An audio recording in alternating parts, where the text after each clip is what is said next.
Hello everyone and welcome back. I'm doing a book haul today. And yes, I know I said, token system, only buying as many books as I read and make tokens for, and it didn't last. I haven't bought loads, and I'm not going to be doing book hauls monthly. I'm hoping not to need to do book hauls monthly. But it is the 12th of February today, and at the end of the month I'm going to see Zara. And there are some books that have recently come out or are about to come out that I would like to buy during that trip, but I will still not be buying loads because in a couple of months there is a bigger trip. And I am not really going to say anything about it because I don't want to tempt fate with the rail strikes. So bear in mind there may be something. I hope there's something. Anyway, let's talk about the books that I have been buying recently. It is split between traditionally published, self-published books that I've bought physical copies of and some books that my subscribers have sent me, which was very kind of them. So, traditionally published first. Book that I bought into the hype, God Killer by Hannah Kaner. This has had so much promotion and it's an absolutely beautiful thing, and I know we shouldn't just buy books because they're beautiful, but I wanted to buy a book because it was beautiful. The cover, the back cover, the end papers, it's all lovely. Who is the designer? Jacket design by Holly McDonald and jacket illustration by Tom Roberts. But yeah, it's a stunning thing. I actually got this really cheap because this had £2 off the hardcover. So the hardcover was $16.99, so it was $14.99 at the till. And then I had £10 on my Waterstones loyalty card, so it was $4.99. So Kisten's family were killed by zealots of a fire god. Now she makes a living killing gods and enjoys it. That is until she finds a god she cannot kill.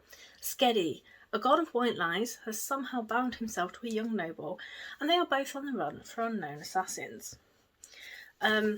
It does sound really interesting, and I certainly had my eye on it, so I'm actually really looking forward to getting to that one. I'm hoping that it's as beautiful inside as the cover.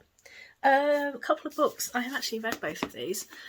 Right, I need to get my mouth around this. I've had trouble in my vlog.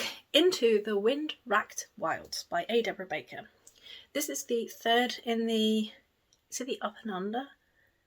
I can't remember the series name, but it's the one that spawned off from Middle Game, and it's another one of Sean Maguire's pen names. This is the third one. I like this one more than the second one, and I'm actually looking forward to book 4 now, which has been announced, and we've got a cover, and I think that's out at the end of the month. It is very fairy tale-esque, and I've just really enjoyed experiencing it. The next one, I really debated about this one for a long time. On the surface, it doesn't seem like the sort of book that I would like, but I listened to the audiobook, and I've been trying audiobooks, and I've really discovered that they are not the way I want to consume books myself. I really wanted to get into them, but it just doesn't quite seem to be it for me. So I got 40% of the way through this audiobook before I ended up buying the physical copy, and this is the Very Secret Society of Irregular Witches by Sangu Mandana. And yeah, it's all been my roundup. I really did enjoy this one. It's a contemporary fantasy. So Mika Moon is one of the few witches in Britain, and witches stay away from other witches. And then she receives an unexpected message asking her to travel to the remote and mysterious Nowhere House to teach 3 young witches. I have many feelings about this book. Mixed feelings, generally good feelings, but yeah, I bought that and I read what was left in one evening. So moving on to the books that my subscribers have sent me. The first one is A Handful of Souls by Stephen Rice. This one has been on my wish list for a while. So this is the first book in the Split Sea series. Mud, Gold and Lies. This is all you get in Branera. You'll find no better expert on these things than Lily Cale Tolworth. Yet she has no clue of the events already in motion around her. Weeks ago, a murderer with a bleeding grin was released from the mountain head. Lily doesn't know this pale-skinned giant has been writing to her. She doesn't even know he's coming to find her. But as a father, Husker Tolworth, it feels like it's his right. Yeah, there's it's quite a long synopsis, but yeah, it definitely intrigued me. I added it to my wish list, so I was really pleased that that was sent. And then another one that was sent to me was Howl's Moving Castle by Diana Wynne Jones. This one it's a book I can't believe that I've never got to, but it's one of these books that's recommended all the time when people want cosy fantasy. So, in the land of Ingery, where 7-league boots and cloaks of invisibility really exist, Sophie Hatter attracts the unwelcome attention of the Witch of the Waste, who puts a curse on her. Determined to make the best of things, Sophie travels to one place where she might get help, the moving castle which hovers on the nearby hills. But the castle belongs to the dreaded wizard Howl, whose appetite, they say, is only satisfied by the hearts of young girls. That sounds really dark, and it's recommended with cozy fantasy forums. But anyway, I'm really looking forward to that one. I added that one to my wish list recently, and that was sent to me by a subscriber, so thank you again. Lastly, this little small pile is of self-published books, physical copies. So the first one is The Book of Zog by Alec Hudson, which I actually read in January and decided I needed a physical copy because it was bloody fantastic. I'm really enjoying Alec Hudson's work. I've read a couple of things, and one of his books is a finalist in the self-published fantasy blog off round 8. So, what were the great old ones before they were old?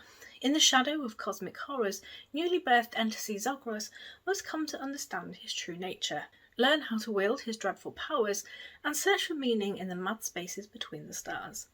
Hopefully, he'll also make some friends along the way. And missing from the synopsis on the back is the most important line is, and there's a cat. But yeah, I really did enjoy it. It's cozy Lovecraftian fantasy. It does make a strange combination, but it really does work. The next one. This is one that I said did not count towards the token system because I was going to buy it and then I bought it and now I'm not doing the token system anyway. It is Death's Beating Heart by Rob J. Hayes. It's the 5th and final book of the War Eternal series, and yes, I loved it. I won't go into series what this one is about because it is the 5th and final book in a series, but I have reviewed Along the Razor's Edge, which is the first book. I have reviewed that before, so I highly recommend the series. It is fantastic. It's available on Kindle Unlimited. And then I have another Rob J. Hayes, The Spirits of Vengeance. And this one's a bit different because normally I read them on Kindle Unlimited and then buy the physical copy, but I haven't read this one. And my brother bought me, where is it? Pawn's Gambit is the other one. For Christmas. Where's his books? I don't know. Yeah, Pawn's Gambit, isn't it? That's the second one, and then this is the third one. I had Never Die, which is up here as well. I'm going to reread Never Die and then read the next 2 books in this series. So those are all the books that have come into my hands since my big giant book haul in December. Hopefully not many more books between now and the potential event. But again, not tempting fate with the trains. So I would love to know if there are any books that you have bought recently. Thanks for watching, and I shall see you all soon.